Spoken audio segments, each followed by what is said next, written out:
Now, Channel 3 early warning weather with meteorologist Mark Dixon.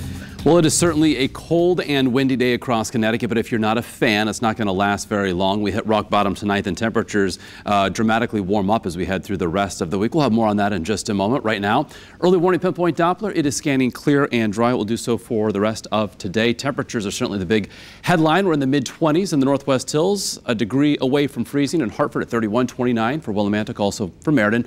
Right at freezing for New Haven and Groton, a degree above, up to 33 in Bridgeport, but that wind, of course, makes it feel even colder. We've got it up out of the northwest, sustained 10 to 20 miles an hour, still gusts to over 30.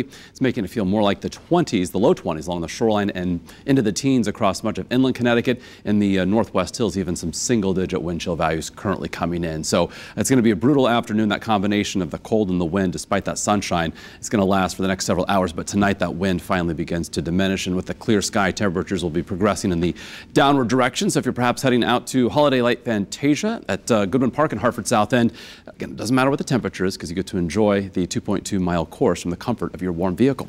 Our iCam view from Torrington showing the blue skies there in the Northwest Hills. A nice scene as we check out the Connecticut River from Middletown looking downstream. The camera shaking around a bit as that wind is still rather gusty, and you can see the camera also moving around a bit as we check out the scene live from New London on the tugboats there. Old Glory certainly flapping in the wind. So throughout the Northeast, we've got this departing storm system. It was the one that brought us some wet weather late in the weekend and early yesterday. So as that area of low pressure departs and high pressure builds in, a squeeze play between the two, so it's giving us that strong northwesterly flow. But as high pressure gets a little bit closer tonight, that will allow the wind to subside.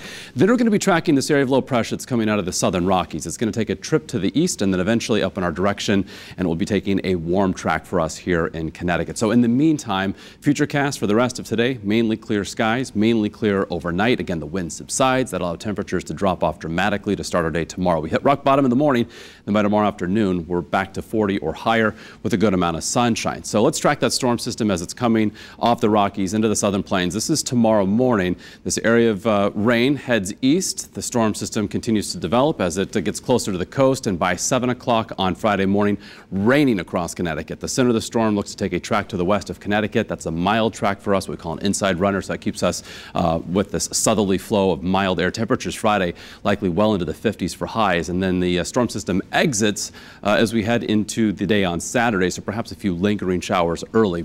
Otherwise, we should see some partial clearing. Overnight tonight, we're heading down to the low and mid-teens to start our Wednesday inland, and then 20 to 22 along the Connecticut shoreline. So on our early warning 7-day forecast, 42 tomorrow afternoon, so a nice rebound, about 10 degrees warmer than today, and again, not as windy. Then upper 40s, close to 50 Thursday. Into the 50s we go for Friday, but certainly wet to end the week. Could see an inch or two of rain, maybe even some locally higher amounts, so there could be a concern for some poor drainage flooding. A few showers may linger on Saturday, but otherwise some partial clearing, and we trend cooler from Saturday into Sunday. And the change to Christmas Eve, Monday of next week, is that we took the chance for some snow showers out of the forecast. If anything, perhaps a couple flurries, but that is just about it with temperatures in the 30s for highs. So certainly feeling like Christmas with those colder temperatures, but does not look too white at this point. Okay.